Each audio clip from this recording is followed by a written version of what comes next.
Hello everyone, so good morning. My name is David Amore and welcome sa Kaninga session. And for this video, I'm going to show you how to make a plan. Now, why is it important for us to make a plan? Let me ask you this.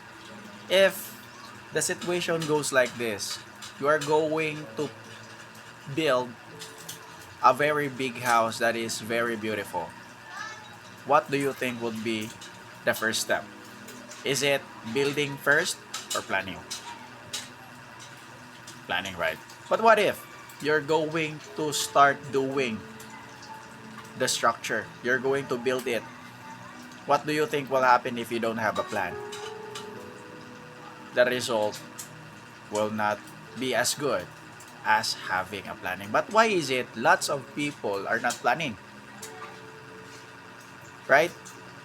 It's because we have this we have this thinking that if we're going to make a plan, it will be useless for us because planning is only for those people that are always hoping, right? But there's a saying that planning is the highest ha- planning is the highest act of faith. So for example, if I'm going to invite you to go to Boracay, let's say I'm going to treat you to a vacation to Boracay, what would you respond?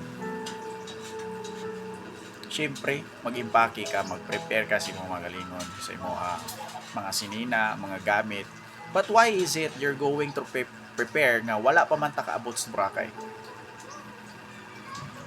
Tungod kay nito ka. You prepared because you have faith. And that is where planning goes. Planning is the highest act of faith. Okay? So, karon ana pud tong kinabuhi. If wala tay plano sa tong kinabuhi, unsa may tabo? Just like sa balay nga walay plano, ang may tabo sa kinabuhing way plano, walay klaro. Okay? So let's have clarity with our lives because as time passes, bata tigulang babae lalaki, minyo ulitaw dalaga, limited ang resource nato aning kalibutanan. We don't have all the money, we don't have all the time. So we have to be serious and intentional with our lives. And what do you think will be the useful tool for us nga mahimong intentional ta og seryoso tas tong kinabuhi?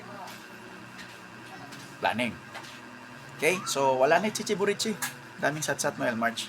Let's go ahead and discuss the natural planning model now. This is what I call the natural planning model. So I got this idea from David Allen's book Getting Things Done. Now what I really like about this planning model is it's not perfect, but for me it's intuitive. Why is it March? It's because have you ever have those times nga naa kay plano but yet wala siya nahimong realidad? Plano na to manglaag ta sa ani nga lugar. But then naabot na ang panahon, ang date na atong buhaton to siya nga butang example no mga ligo tag dagat karong Sabado.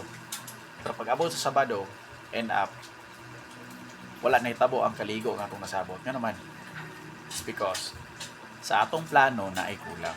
And mo po na siya yung mga dagkong rason anong ubang tao dili magplano silang kinabuhi kay nagtuo sila nga kung magplano ka dili siya mahitabo whereas kung di ka magplano mahitabo siya. Wrong.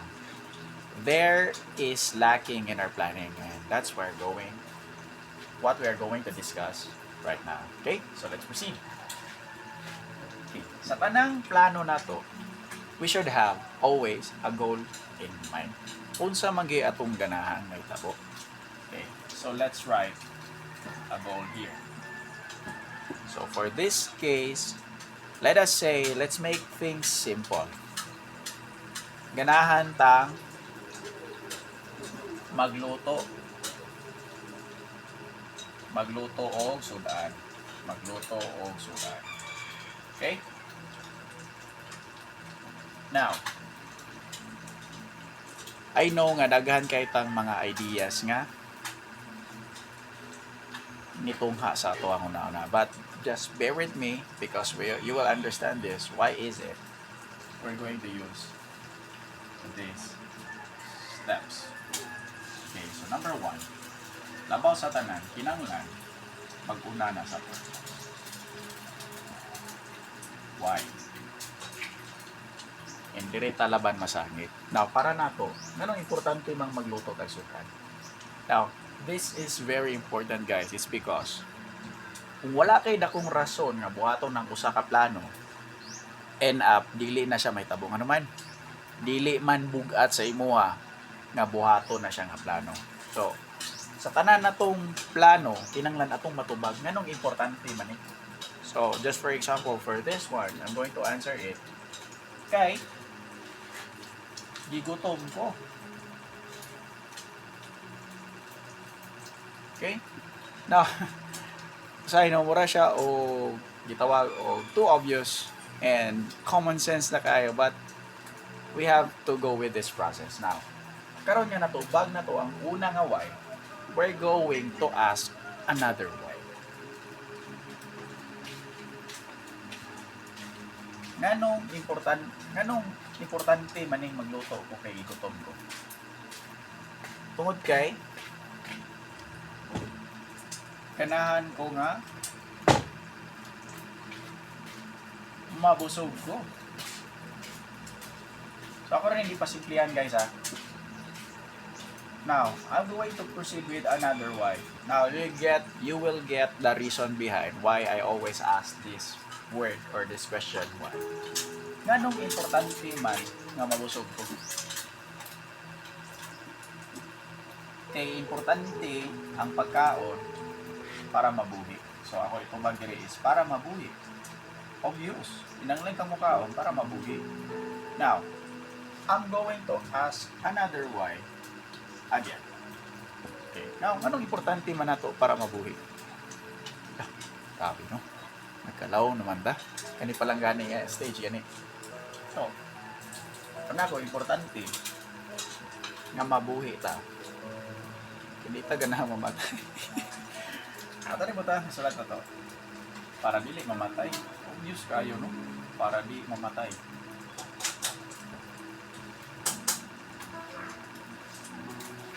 Para dili mamatay. Okay? Para dili mamatay. 1, 2, 3, 4, 5. Now, I'm going to ask another why or ngano sa Bisaya. Nganong importante man nga dili ta mamatay. Kay para nako ganahan kong makatabang pasukan. So, to be helpful. Ano? Murag gibalik na ta sa tong mga motibo sa tong goals, no? So, ganong ganahan man ko nga helpful ko sa for the last why that we're going to ask. Ganang importante man nga helpful ka. Kay para nako no ang kadato wala man as kadaghang kwarta. Kundili ang impact nga maayo nimong binuhatan nga nahatag mo sa so para nako I want to become a person of impact.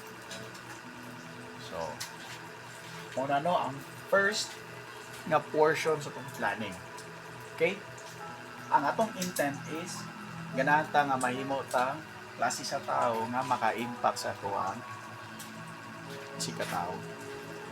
Okay? So, bear with me because this is only the first part of the natural planning model, the purpose portion.